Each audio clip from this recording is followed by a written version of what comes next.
Hello and welcome to History Through Question.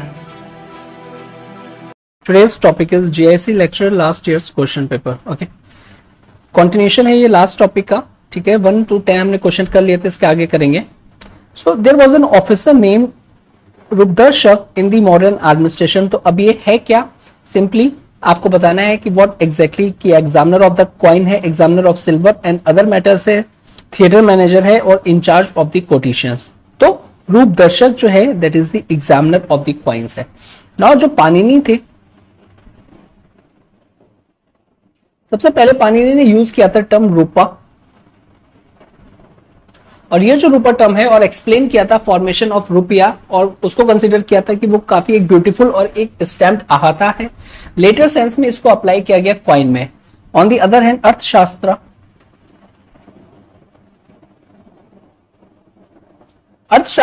Takes a term, ये जो रुपया है, in the sense of a coin alone, और उन्होंने और कुछ अटैच नहीं किया था और मेंशन किया था ऑफिसर दैट इज द रूप दर्शक, जो कि एग्जामिनर ऑफ द कॉइन होगा. दैट इज कॉइन होगा रूपा और इसका एग्जामिनर दैट इज द रूप दर्शक. ठीक है, तो यहाँ पे जो रूपा है, ठीक है, RUPA, दैट मीन्स कॉइन, और दर्शक मीन्स इसका हो जाएगा that is the examiner of the coin. Okay, next question. Who was the viceroy in India at the time of Jallianwala Bagh massacre? It's a pretty simple. ठीक है, आपको बताना है कि कौन सा था. तो correct answer is the Lord Chelmsford. अब यहाँ पे जलियांवाला बाग मैसेकर, अगर आप उसका टाइम पीरियड भी अगर आपको याद है, ठीक है, तो आप याद कर सकते हो, बिकॉज 1919 में अगर हम देखें तो मॉन्टेग्यू चेम्सफोर्ड रिफॉर्म्स भी आया था. तो इस तरीके से आप इसको याद रख सकते हो, एक दो तीन इवेंट को साथ में विद रेफरेंस टू दी उसके आसपास के इवेंट, या फिर उसको और किसी एक्ट के जो आए हो, या फिर टाइम पीरियड किसी भी और चीज के. Next, who founded the Diwan e Arz department? अब ये प्रीटी इंपॉर्टेंट क्वेश्चन हो जाता है, और इस तरीके के क्वेश्चन की इंस्टीट्यूशन जो है, मेन इंस्टीट्यूशन किसके अंडर में फॉर्म हुआ था? तो यहाँ पे जो करेक्ट आंसर है that is the Ghiyasuddin Balban. So Diwan e Arz क्या है? ये मिनिस्टर थे मिलिट्री डिपार्टमेंट के.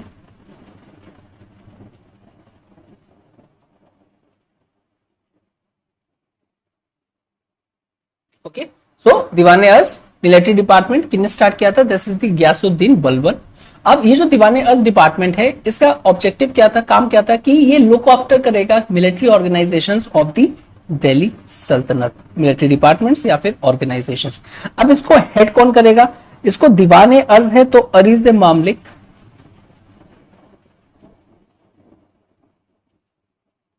इसको हेड करेगा, दैट इज इनके ऑफिसर होंगे, हेड ऑफ द ऑफिसर होंगे. ठीक है, और ये मिलिट्री अफेयर्स को मैनेज करेंगे. साथ ही साथ इनके ये भी होगा कि ये मेंटेन करेंगे रॉयल कंटिंजेंट को,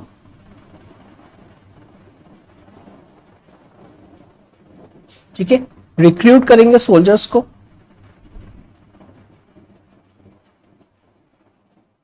इंश्योर करेंगे discipline plus fitness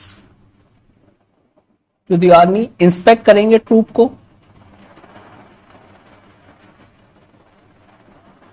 that was maintained by the कौन? that is the इक्ता दार्स या फिर इक्ता होल्डर्स, और एग्जामाइन करेंगे इनके हॉर्सेस को भी, और branded them with the royal insignia, ताकि ये ऑथेंटिफाई भी करेंगे उनके हॉर्सेस को. Okay, next 14.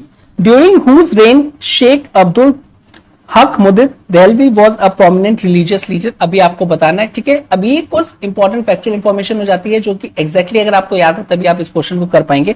और यहाँ पे अगर हम देखें तो जहांगीर, ठीक है ना, तो life span of Sheikh Abdul Haq Muhaddith Dehlvi, basically इनका जो टाइम पीरियड है, ये बॉर्न हुए थे 1551 से लेकर 1642 AD में. तो यहाँ पे हमको ये देखने को मिलता है. अब इनका जो बॉर्न हुआ था बेसिकली दिल्ली में, और यहाँ पे इसीलिए सफिक्स में दहलवी जो है इनके नेम के आगे लगता है, वो इसलिए लगता है. अब ये राइटर थे अरेबिक एंड पर्शियन में, so he was a writer in Arabic and Persian में. ठीक है, और बेसिकली काफी ज्यादा मुगल एम्परर जो जहांगीर थे और जो शाहजहां थे, उनके टाइम पीरियड में इन्होंने काम किया था. ठीक है, और ये ग्रेट स्कॉलर बने थे इस्लाम के. Next question. Who was responsible for the conquest of Malwa during Akbar's time? की जो मालवा की जो कैंपेन थी या फिर जो कॉन्क्वेस्ट था अकबर टाइम में, किसने लीड करी थी? तो आपको यहाँ पे बताना है correct answer that is the C, Adham Khan. ठीक है, अधम खान और पीर मोहम्मद खान दोनों ने ही बेसिकली लीड करी थी। ठीक है, तो प्लस साथ ही साथ पीर मोहम्मद खान। तो इसका जो आंसर है ए भी हो सकता है और सी भी हो सकता है, वैसे दोनों ही होने चाहिए। और 1561 में उन्होंने कैंपेन अकबर ने स्टार्ट करवाई थी, जहां पे इन दोनों ने लीड किया था, मालवा को कॉन्क्वेस्ट किया था। ठीक है, विद दिस हम इस तरीके से कह सकते हैं। अब यहाँ पे कोई हो सकता है कि एक से ज्यादा भी आंसर हो, तो you have to choose the correct one जो आपको सबसे बेटर लग रहा है। ठीक है, और फाइनल एग्जामिनेशन की जब आएगी तो पता चल जाएगा क्या है क्या नहीं। लेकिन यहाँ पे जो एग्जामिनेशन की आई थी उसमें दो आंसर दे रखे थे कि A and C. Okay, 16 question says that who among the following was not associated with the आत्मीय सभा। अब आत्मीय सभा से रिलेटेड क्वेश्चन है। ठीक है, तो आपको पता होना चाहिए कि कौन इससे रिलेटेड नहीं है। ठीक है, तो करेक्ट आंसर इज डी। अब ये जो टर्म जो आत्मीय सभा है बेसिकली अगर हम देखें तो ये थी एप्लीकेबल 1815 से 1823। अब केशव चंद्र सेन क्यों हमने इसको बेसिकली एलिमिनेट कर दिया, बिकॉज ये बॉर्न हुए थे 1838 एडी में। तो इस तरीके से भी आप एलिमिनेशन कर सकते हो। दैट इज वाई कि इनका जो टाइम पीरियड जो फेमस पर्सनालिटीज है इनका भी याद होना चाहिए। सो आप चीजों को लिंक कर सकते हो, जैसे हमने मॉन्टेग्यू चेम्सफोर्ड रिफॉर्म्स में किया था, 1919 में आया था। ठीक है, और जलियांवाला बाग मैसेकर। सो आत्मीय सभा है क्या? सो आत्मीय सभा अगर हम देखें तो एक तरीके की फिलोसॉफिकल डिस्कशन था, जिसमें फिलोसॉफिकल डिस्कशन होता था।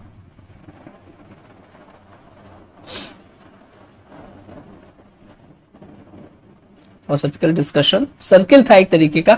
अब ये जो एसोसिएशन थी it was started by the Raja Ram Mohan Roy. ठीक है, इन 1814 कलकत्ता में उन्होंने स्टार्ट किया था। बेसिकली यहाँ पे वो लोग डिबेट करते थे, डिस्कशन करते थे basically with respect to the philosophical जो टॉपिक्स थे, और इसको एज ए चैनल की तरह प्रमोट करते थे तरीके से फ्री एंड कलेक्टिव थिंकिंग की तरह से। ठीक है, तो यहाँ पे free and collective thinking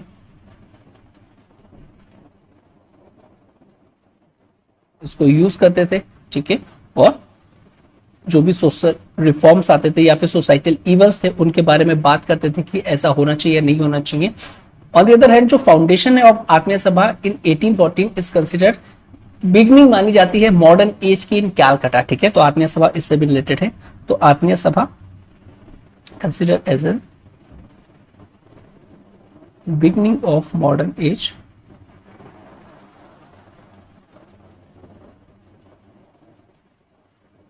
in Calcutta. Okay, ठीक है। और दूसरा अगर हम केशव चंद्र सेन के बारे में बात कर लें तो केशव चंद्र सेन ने ज्वाइन की थी ब्रह्मो समाज। ये उन्होंने किया था 1858 में।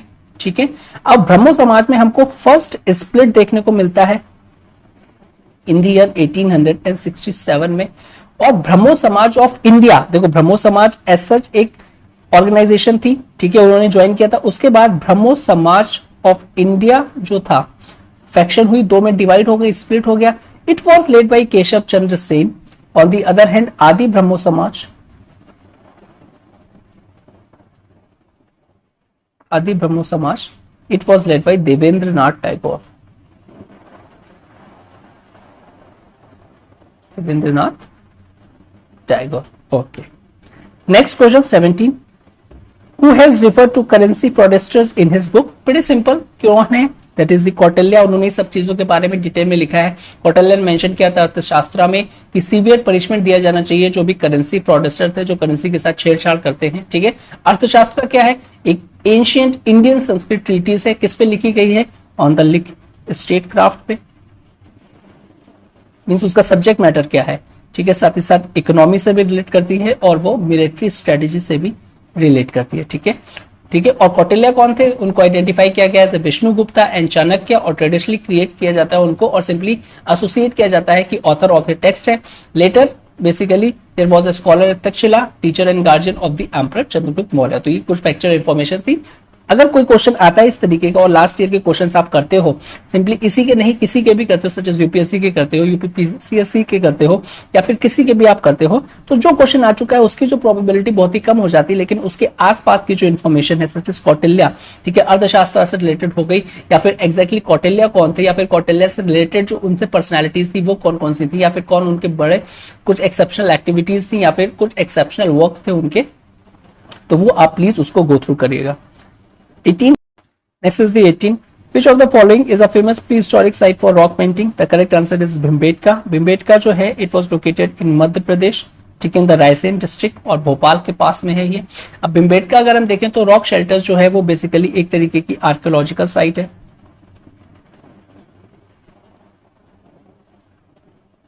आर्कियोलॉजिकल साइट, ठीक है। अब ये इन सेंट्रल इंडिया में है और बेसिकली यहाँ पे हमको देखने को मिलता है पैलियोलिथिक और मीजोलिथिक के दोनों के ही एविडेंसेस देखने को मिलते हैं हमको, और पीरियड्स देखने को मिलते हैं, ठीक है, as well as the historic periods. और ये एग्जिबिट करता है, यहाँ पे largest traces of human life मिले हैं इस साइट पे, largest traces of human life was visible, यहाँ पे हमको देखने को मिलते हैं, और एविडेंस भी मिले हैं हमको यहाँ पे stone age starting during Acheulian times, ठीक है, और लोकेट कहां है, Raisen district, Indian state of Madhya प्रदेश।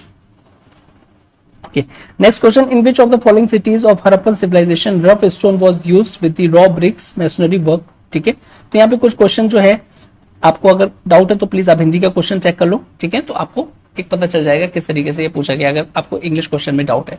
तो यहाँ पे जो करेक्ट आंसर है that is the D, Dholavira की अगर हम बात करेंगे, ठीक है, again factual question. Who was the ruler of Kanchi during the reign of Samudragupta, ठीक है। अब यहाँ पे देखते हैं, that is the A answer है, a ruler of coaching according to the Prayag Prashasti के बाद अगर हम देखें तो उसके अकॉर्डिंगली जो विष्णुगुप्ता थे, तो एज पर द प्रयाग प्रशस्ति